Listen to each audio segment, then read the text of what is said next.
The Book of Esther.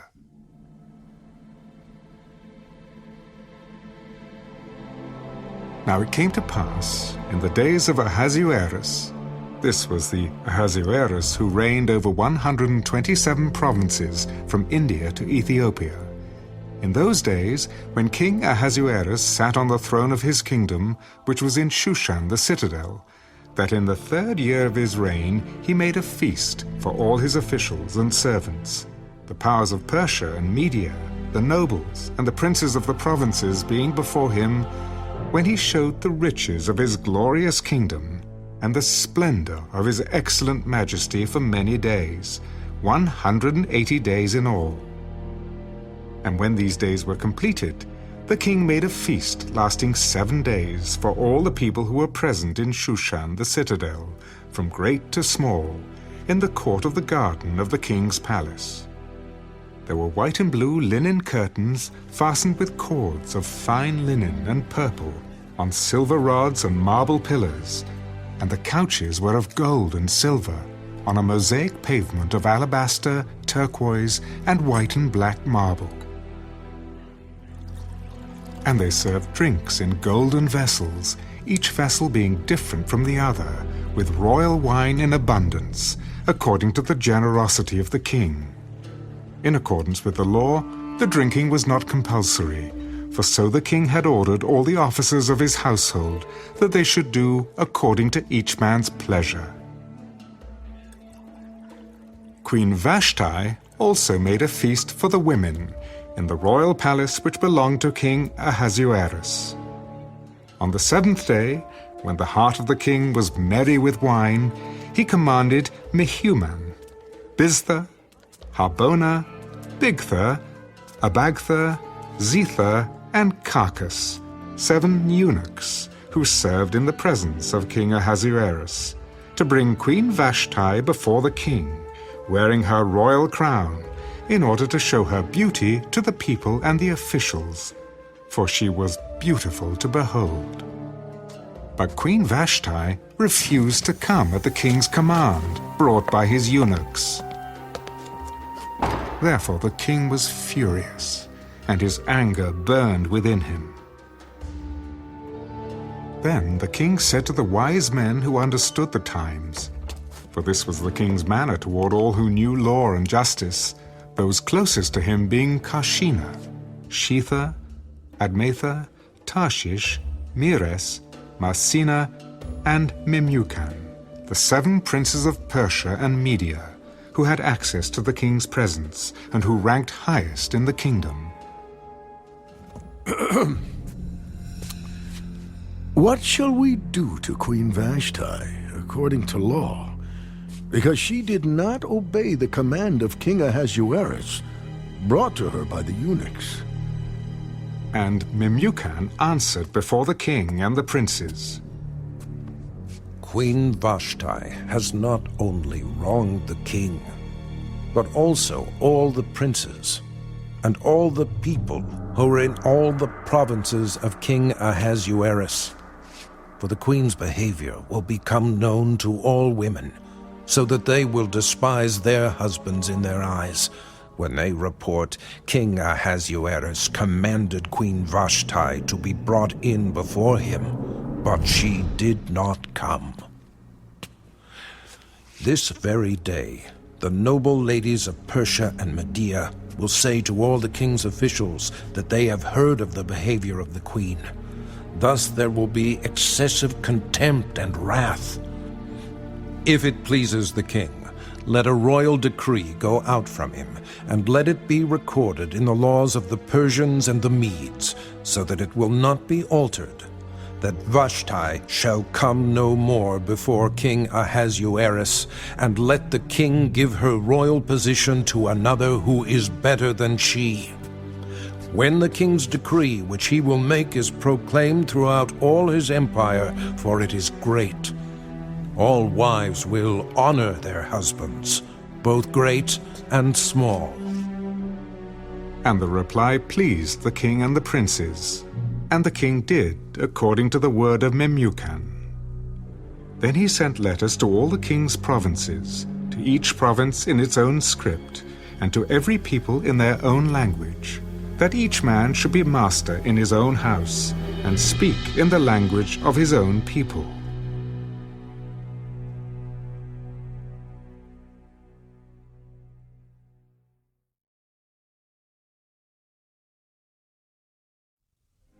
After these things, when the wrath of King Ahasuerus subsided, he remembered Vashti, what she had done, and what had been decreed against her.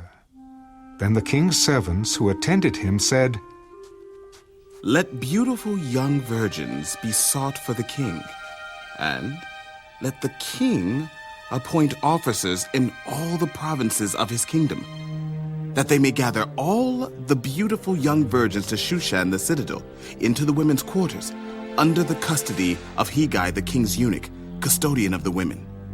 And let beauty preparations be given them. Then let the young woman who pleases the king be queen, instead of Vashti." This thing pleased the king, and he did so. In Shushan the citadel, there was a certain Jew, whose name was Mordecai, the son of Jair, the son of Shimei, the son of Kish, a Benjamite. Kish had been carried away from Jerusalem with the captives who were being captured with Jeconiah, king of Judah, whom Nebuchadnezzar, the king of Babylon, had carried away.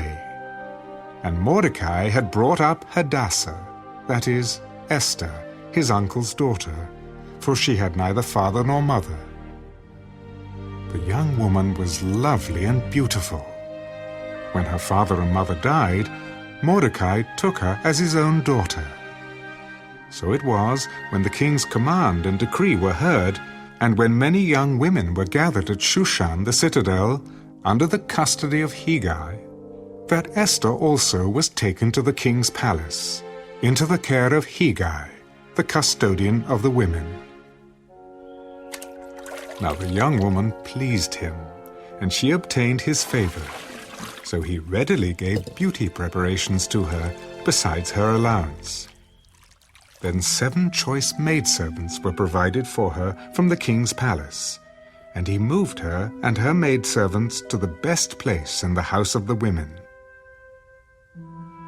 Esther had not revealed her people or family, for Mordecai had charged her not to reveal it. And every day Mordecai paced in front of the court of the women's quarters to learn of Esther's welfare and what was happening to her. Each young woman's turn came to go in to King Ahasuerus after she had completed 12 months' preparation, according to the regulation for the women, for thus were the days of their preparation apportioned: 6 months with oil of myrrh, and 6 months with perfumes and preparations for beautifying women. Thus prepared, each young woman went to the king, and she was given whatever she desired to take with her from the women's quarters to the king's palace. In the evening she went, and in the morning she returned to the second house of the women, to the custody of Sheashgaz, the king's eunuch who kept the concubines. She would not go to the king again unless the king delighted in her and called for her by name. Now when the turn came for Esther, the daughter of Abihail, the uncle of Mordecai, who had taken her as his daughter, to go into the king, she requested nothing but what Hegai, the king's eunuch, the custodian of the women, advised. And Esther obtained favor in the sight of all who saw her. So Esther was taken to King Ahasuerus into his royal palace in the 10th month, which is the month of Tebeth, in the 7th year of his reign. The king loved Esther more than all the other women, and she obtained grace and favor in his sight more than all the virgins. So he set the royal crown upon her head and made her queen instead of Vashti.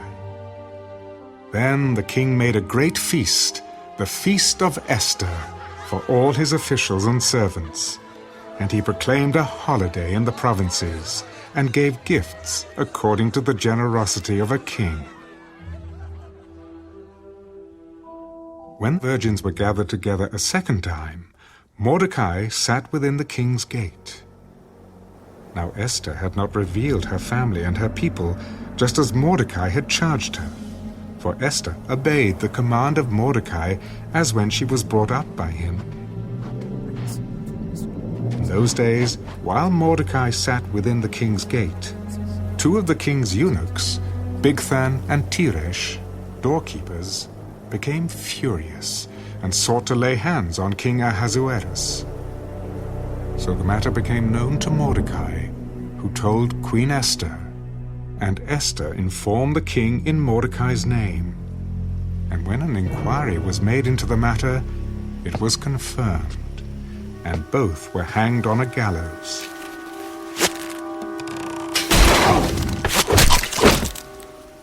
And it was written in the book of the Chronicles, in the presence of the king.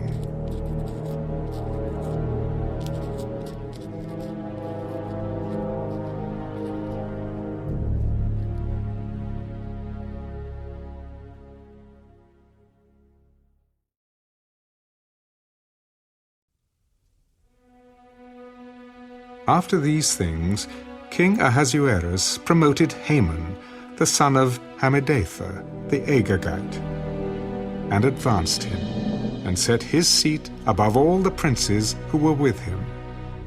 And all the king's servants who were within the king's gate bowed, and paid homage to Haman, for so the king had commanded concerning him.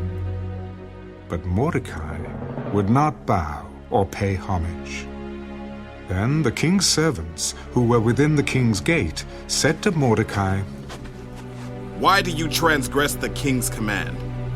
Now it happened, when they spoke to him daily, and he would not listen to them, that they told it to Haman, to see whether Mordecai's words would stand.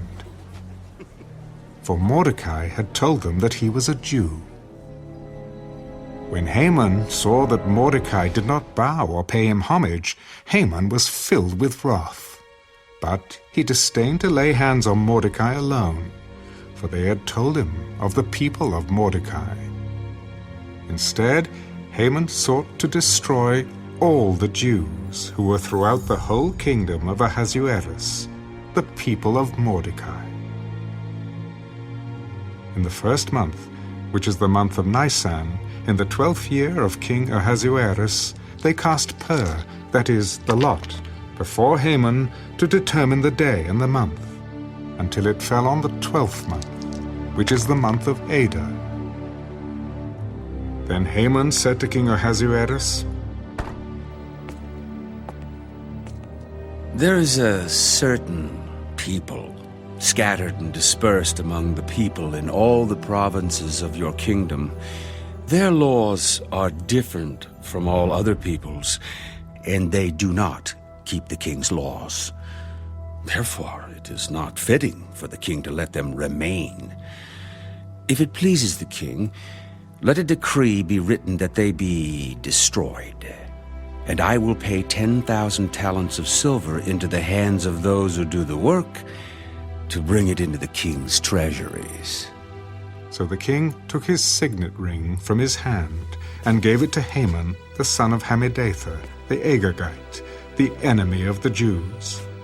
And the king said to Haman, "The money and the people are given to you, to do with them as seems good to you."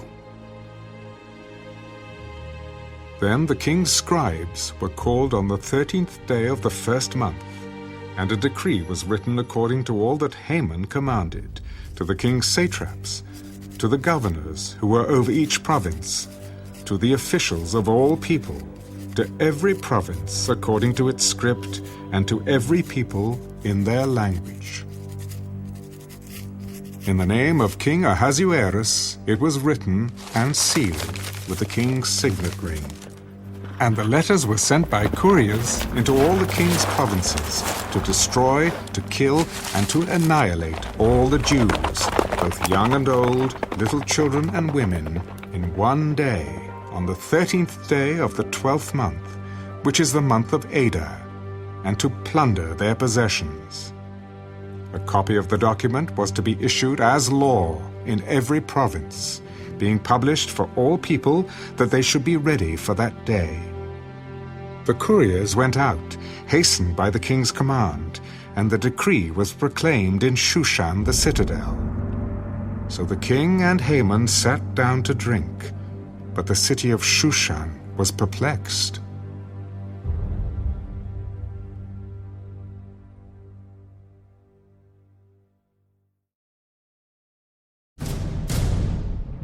When Mordecai learned all that had happened, he tore his clothes and put on sackcloth and ashes and went out into the midst of the city. He cried out with a loud and bitter cry. He went as far as the front of the king's gate, for no one might enter the king's gate clothed with sackcloth. And in every province where the king's command and decree arrived, there was great mourning among the Jews, with fasting, weeping, and wailing, and many lay in sackcloth and ashes. So Esther's maids and eunuchs came and told her, and the queen was deeply distressed.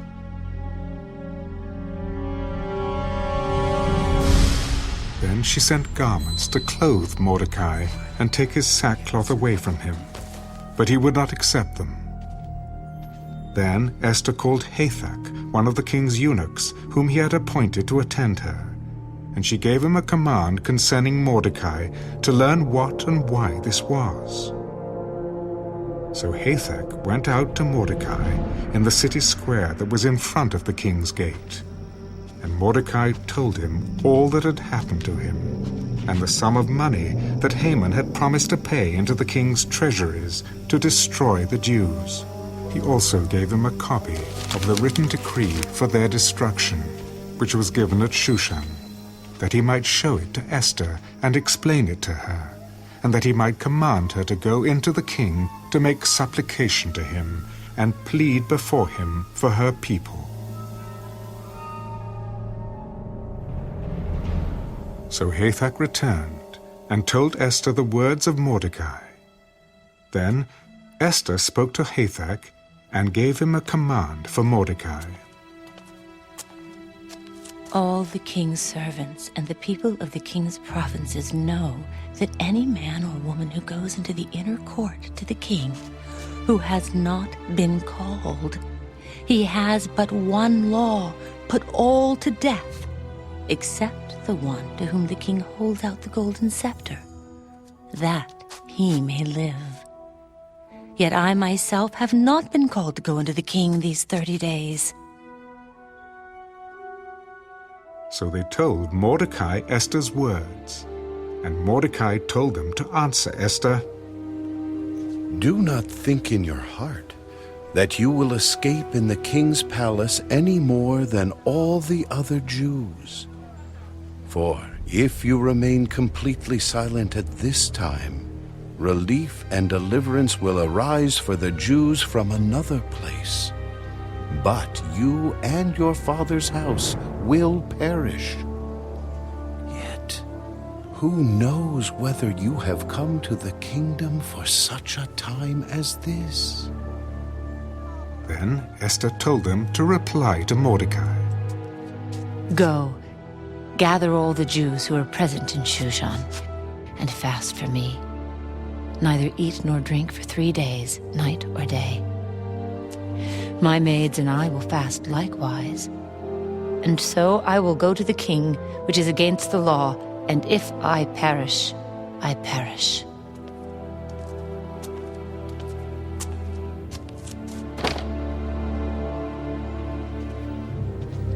So Mordecai went his way, and did according to all that Esther commanded him.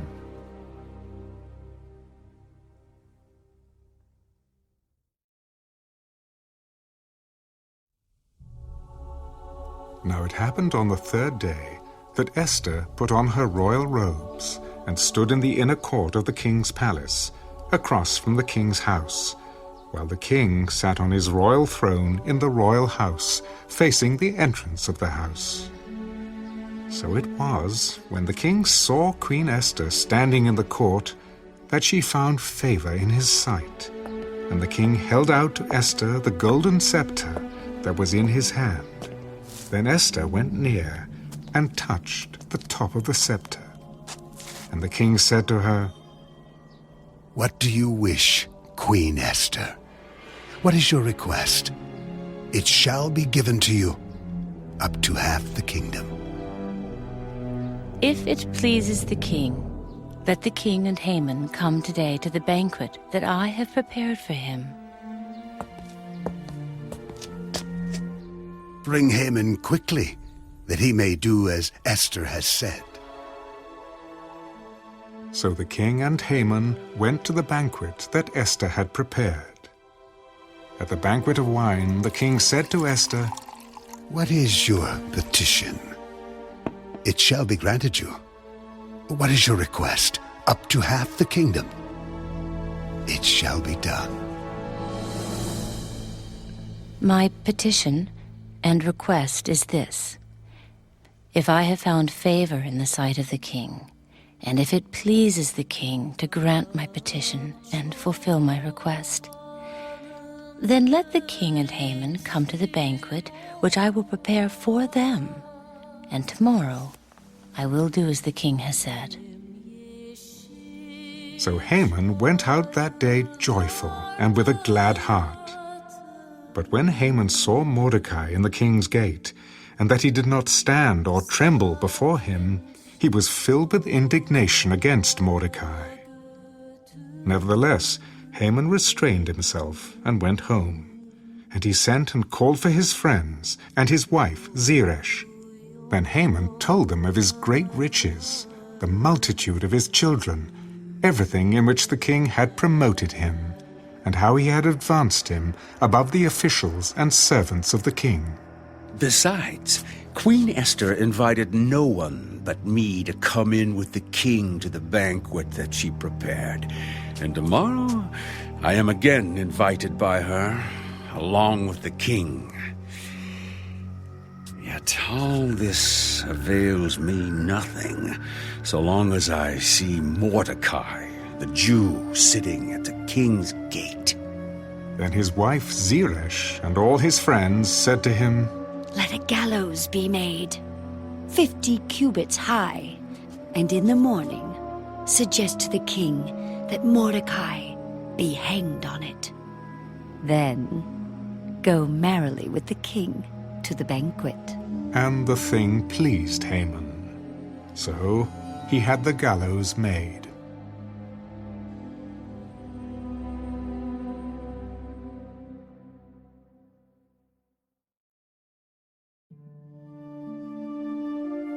That night the king could not sleep. So one was commanded to bring the book of the records of the Chronicles, and they were read before the king.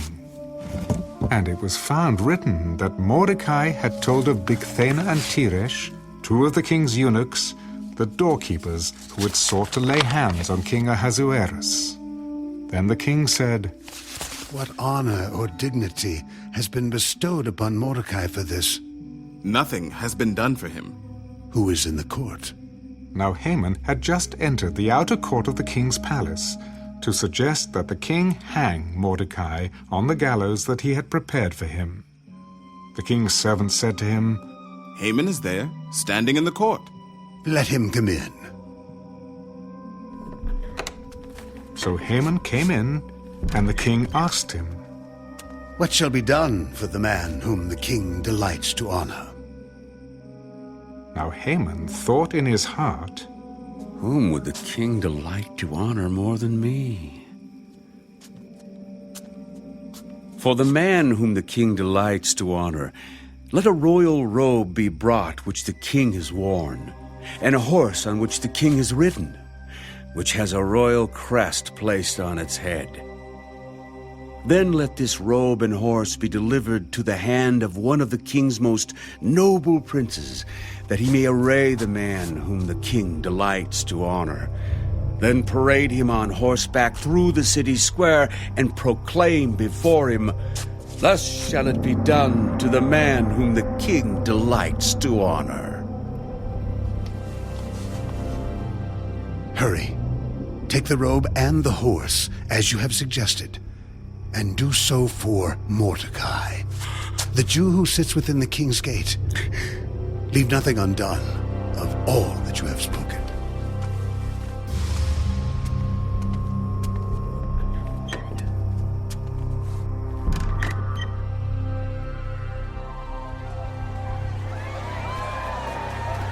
So Haman took the robe and the horse, arrayed Mordecai, and led him on horseback through the city square, and proclaimed before him, Thus shall it be done to the man whom the king delights to honor.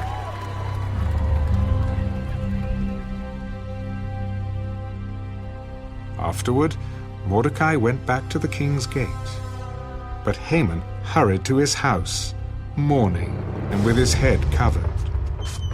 When Haman told his wife Zeresh and all his friends everything that had happened to him, his wise men and his wife Zeresh said to him, If Mordecai, before whom you have begun to fall, is of Jewish descent, you will not prevail against him, but will surely fall before him. While they were still talking with him, the king's eunuchs came and hastened to bring Haman to the banquet which Esther had prepared.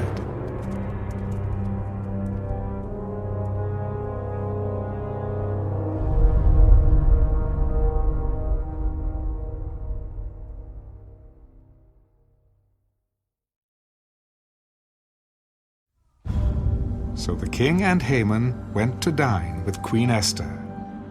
And on the second day, at the banquet of wine, the king again said to Esther, What is your petition, Queen Esther? It shall be granted you. And what is your request? Up to half the kingdom.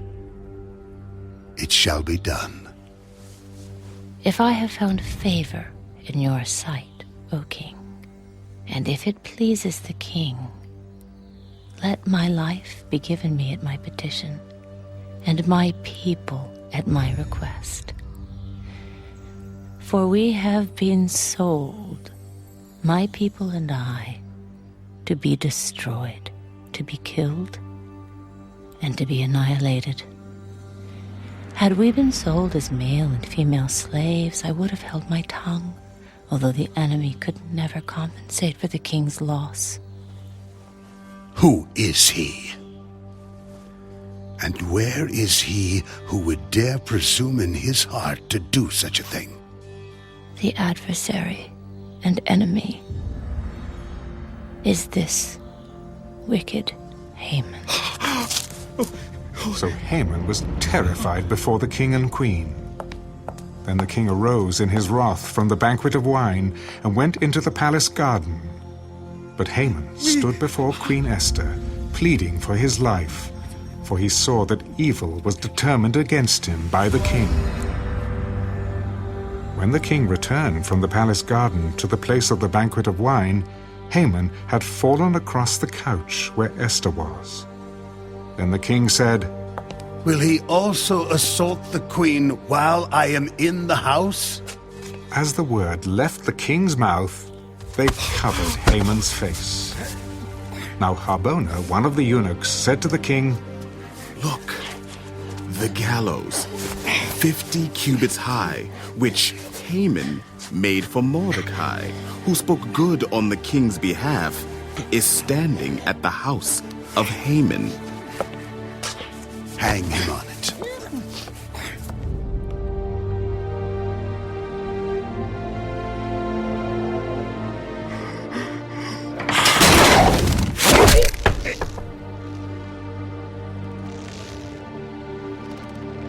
So they hanged Haman on the gallows that he had prepared for Mordecai. Then the king's wrath subsided.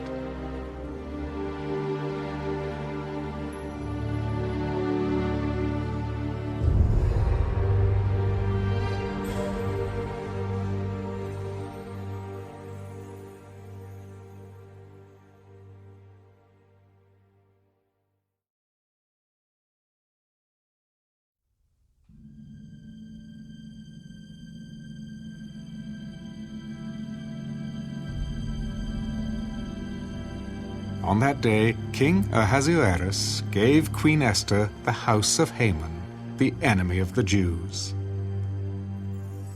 And Mordecai came before the king, for Esther had told how he was related to her. So the king took off his signet ring, which he had taken from Haman, and gave it to Mordecai. And Esther appointed Mordecai over the house of Haman. Now Esther spoke again to the king, fell down at his feet, and implored him with tears to counteract the evil of Haman the Agagite, and the scheme which he had devised against the Jews. And the king held out the golden scepter toward Esther. So Esther arose and stood before the king. If it pleases the king, and if I have found favor in his sight, and the thing seems right to the king, and I am pleasing in his eyes,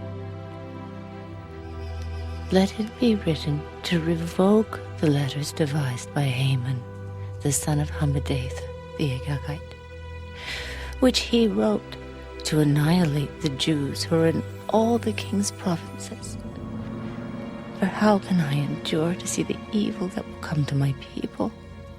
Or how can I endure to see the destruction of my countrymen? Then King Ahasuerus said to Queen Esther and Mordecai the Jew, Indeed, I have given Esther the house of Haman, and they have hanged him on the gallows because he tried to lay his hand on the Jews.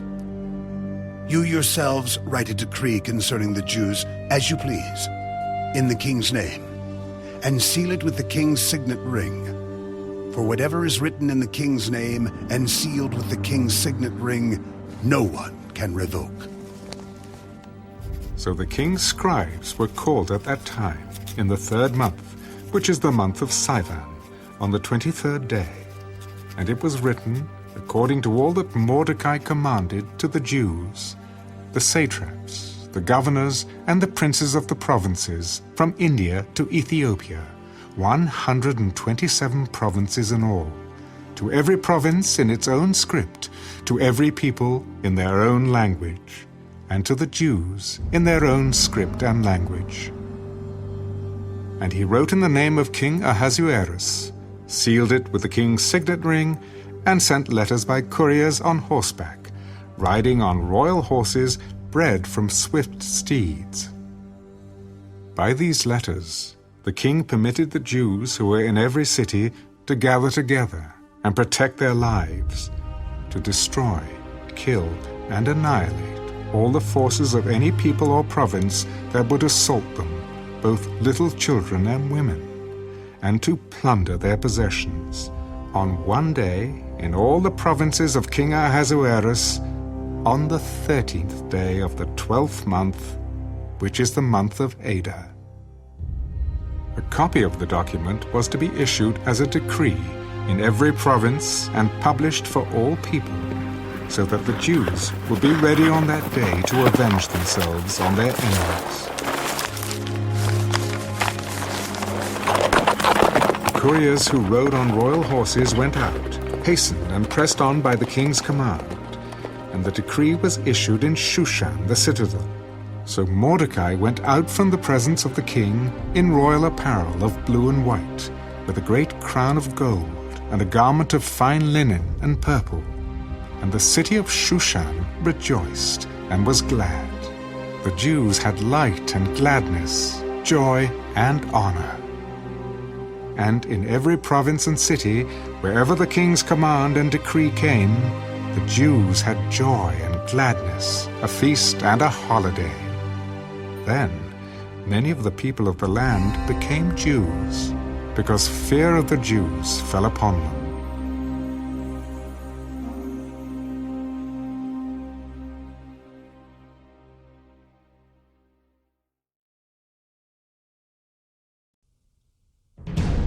Now, in the 12th month, that is, the month of Adar, on the 13th day, the time came for the king's command and his decree to be executed.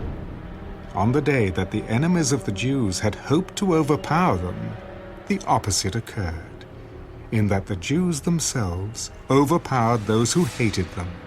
The Jews gathered together in their cities throughout all the provinces of King Ahasuerus to lay hands on those who sought their harm.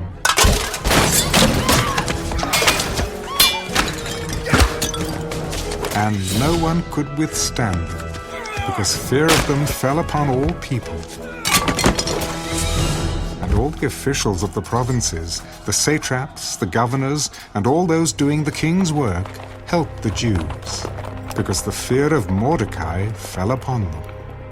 For Mordecai was great in the king's palace, and his fame spread throughout all the provinces. For this man Mordecai became increasingly prominent. Thus the Jews defeated all their enemies with the stroke of the sword, with slaughter and destruction, and did what they pleased with those who hated them. And in Shushan the citadel, the Jews killed and destroyed 500 men.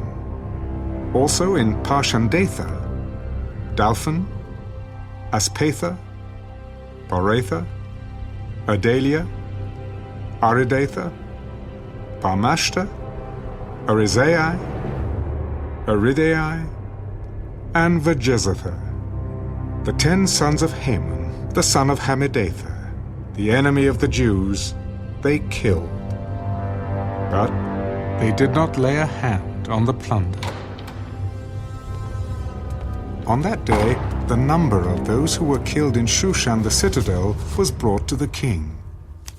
And the king said to Queen Esther, The Jews have killed and destroyed 500 men in Shushan the citadel, and the 10 sons of Haman. What have they done in the rest of the king's provinces? Now what is your petition? It shall be granted you. Or what is your further request? It shall be done.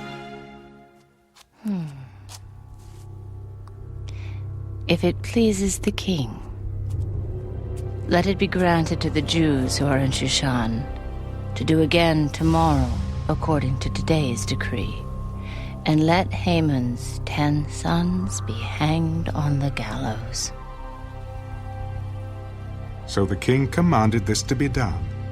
The decree was issued in Shushan, and they hanged Haman's 10 sons. And the Jews who were in Shushan gathered together again on the 14th day of the month of Adar, and killed 300 men at Shushan. But they did not lay a hand on the plunder. The remainder of the Jews in the king's provinces gathered together and protected their lives, had rest from their enemies, and killed 75,000 of their enemies. But they did not lay a hand on the plunder. This was on the 13th day of the month of Adar. And on the 14th of the month they rested, and made it a day of feasting and gladness. But the Jews who were in Shushan assembled together on the 13th day, as well as on the 14th. And on the 15th of the month they rested, and made it a day of feasting and gladness. Therefore the Jews of the villages who dwelt in the unwalled towns celebrated the 14th day of the month of Adar with gladness and feasting as a holiday, and for sending presents to one another. And Mordecai wrote these things and sent letters to all the Jews, near and far, who were in all the provinces of King Ahasuerus, to establish among them that they should celebrate yearly the 14th and 15th days of the month of Adar, as the days on which the Jews had rest from their enemies, as the month which was turned from sorrow to joy for them, and from mourning to a holiday, that they should make them days of feasting and joy, of sending presents to one another and gifts to the poor.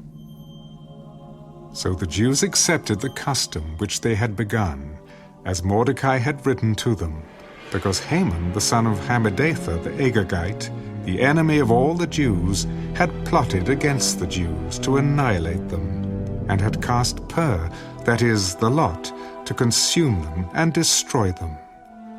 But when Esther came before the king, he commanded by letter that this wicked plot which Haman had devised against the Jews should return on his own head, and that he and his son should be hanged on the gallows.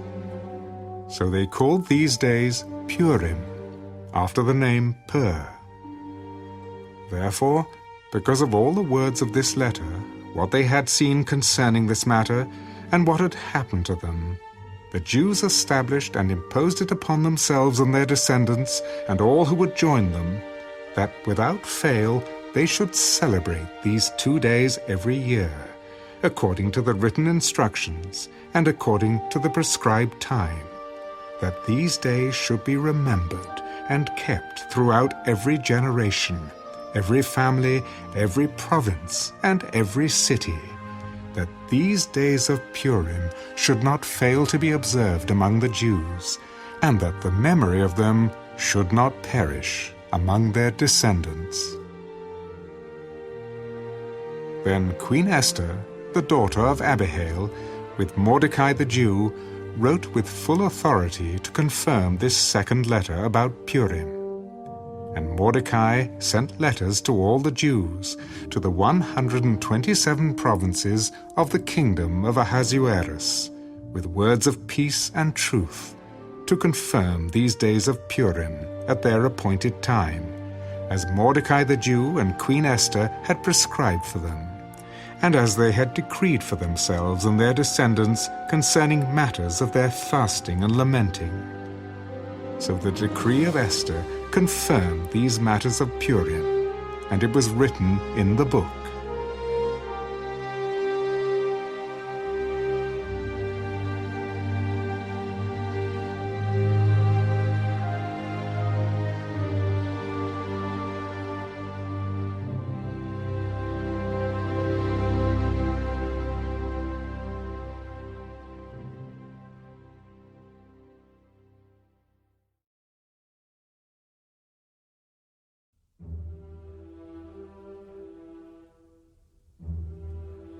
And King Ahasuerus imposed tribute on the land and on the islands of the sea.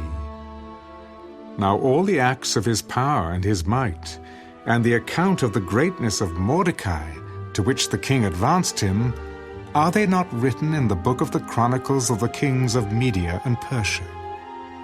For Mordecai the Jew was second to King Ahasuerus, and was great among the Jews, and well received by the multitude of his brethren, seeking the good of his people, and speaking peace to all his countrymen.